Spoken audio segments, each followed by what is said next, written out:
Apa khabar semua? Dalam video ni kita nak tengok apa yang terjadi dalam masa beberapa saat waktu anda start kereta anda tu. Ini tak kira lah pakai kunci ke, pakai push start button ke, apa sebenarnya yang berlaku dekat dalam enjin tu sampai enjin anda tadi dia tak hidup, sekarang dia dah hidup. Dan prosesnya mengambil masa tak sampai 3 saat pun. Okey, jom kita tengok. Pertama sekali, kalau kereta anda guna kunci, perasan tak yang dekat tempat kita masukkan kunci tu dia ada off, lepas tu ACC, lepas tu on, lepas tu start. Dan kita boleh keluar masukkan kunci kita dekat position off saja. Bila kita gerakkan ke ACC, ACC tu sebenarnya makna dia aksesoris. Jadi bila kita pusing kunci pergi dekat aksesoris ni, kita bolehlah onkan radio, boleh turun naik power window dan aksesori-aksesori yang lain. Tapi enjin belum start lagi. Jadi aksesori yang kita guna masa dekat ACC ni, power dia semua datang dari bateri 12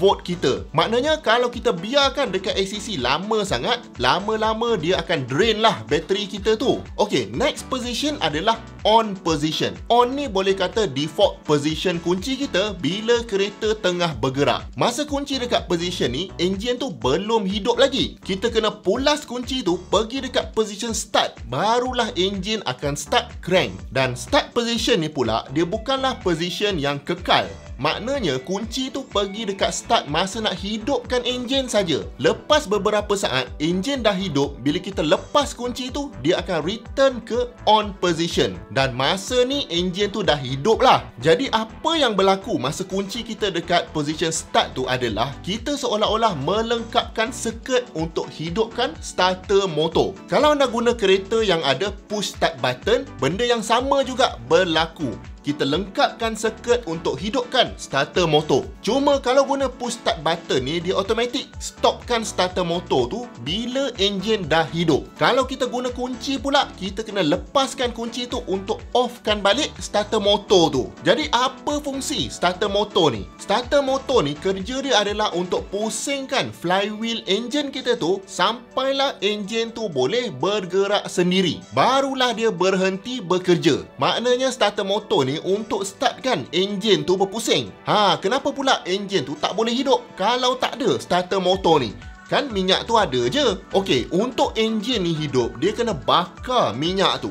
Jadi sebelum enjin ni boleh bakar minyak, dia kenalah sedut udara luar, kena kompres udara ni, lepas tu bakar campuran minyak dan udara, barulah piston tu boleh bergerak dengan power sendiri ke bawah. Dan barulah cycle 4 stroke tu boleh sustain. Jadi sebelum enjin ni boleh sustain dia punya motion tu, itulah function starter motor. First, untuk bagi udara boleh disedut masuk ke dalam enjin. Dan kedua, untuk overcome resistance yang kuat dari enjin waktu compression stroke tu. Sebab tu bila start enjin dia bunyi ini maknanya dia tengah kerja keras untuk overcome resistance disebabkan compression dekat tiap-tiap silinder tu. Kalau sebelum starter motor ni dicipta, memang orang sendiri akan cuba crank enjin ni. Jadi bila nak overcome compression ni, dia kena pulas flywheel tu dengan sangat kuat. Dan bila enjin tu tiba-tiba hidup, flywheel ni berputar sendiri. Even lagi laju dari orang yang pulas flywheel ni tadi. Itu yang banyak kes patah tangan sebab nak start enjin kereta.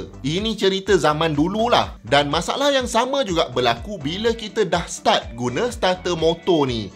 Dia punya gigi yang gigit flywheel tu, atau bahasa betul dia kita panggil pinion, tak boleh sentiasa connected pada flywheel. Sebab flywheel kita tu speed dia akan berubah-ubah ikut keperluan semasa kita. Kalau pinion starter motor ni melekat dekat situ, akan rosaklah starter motor kita. Jadi pada kedudukan off, pinion ni sebenarnya tak bersentuh dengan flywheel. Bila kita nak hidupkan enjin, kita sebenarnya activate elektromagnet dalam body starter motor ni. Bila elektromagnet ni hidup, dia akan tolak satu rod yang pegang pinion ni keluar. Bila pinion ni keluar, gigi dia itulah yang akan gigit gigi-gigi yang ada dekat flywheel tu. Dan masa tu starter motor ni akan draw power dari bateri 12 volt kita tu dan spin pinion ni dengan ganasnya untuk pusingkan flywheel enjin anda tu. Sebab apa saya cakap ganas kan? Boleh kata dalam banyak-banyak alat dalam kereta kita tu, Starter motor ni lah yang akan ambil power yang paling banyak dari bateri kita. Kalau nak tahu berapa banyak power yang starter motor ni guna, cuba masukkan kereta dalam gear 1, lepas tu cuba tolak kereta tu. Memang tak bergerak kan?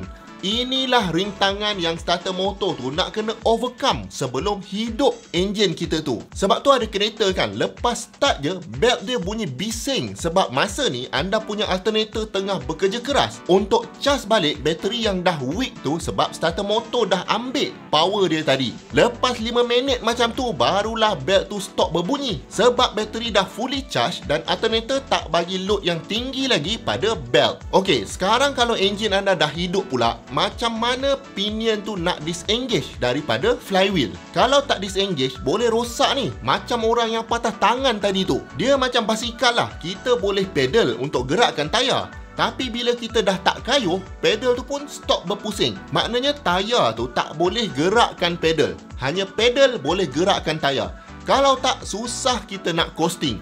Sama konsep dia dekat sini. Kita nak starter motor tu drive flywheel, tapi tak nak flywheel tu drive starter motor. Jadi bila flywheel tu dah boleh pusing sendiri, dia akan start pusing pinion tu. Tapi antara pinion dengan starter motor ni ada satu alat yang dipanggil one-way clutch. Alat ni macam sejenis bearing yang mana bila dia berputar dalam satu arah, dia akan engage permukaan luar dan dalam. Jadi benda ni akan bergerak serentak. Tapi kalau berputar dalam arah berbeza, permukaan luar akan disengage daripada permukaan dalam. Maknanya, walaupun pinion tu berputar lebih laju dari starter motor tu takkan ikut sekali berputar. Dan kemudian, elektromagnet tu akan disengage dan rod tu akan menarik semula pinion ke dalam untuk disengage dari gigi-gigi dekat flywheel. Dan proses ni berlaku antara 3 ke 5 saat saja setiap kali anda start enjin. Nampak complicated kan?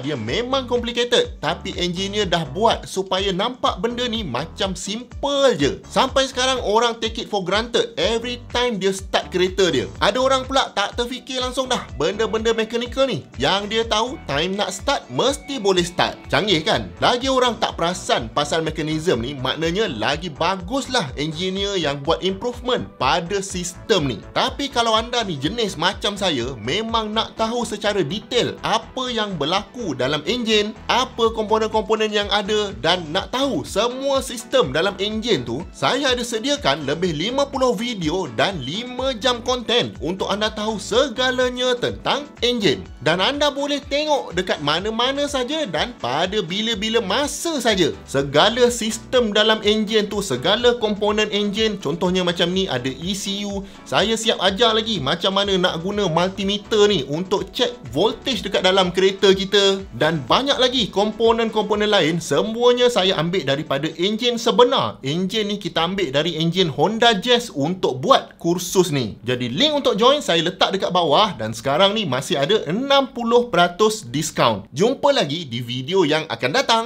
Assalamualaikum.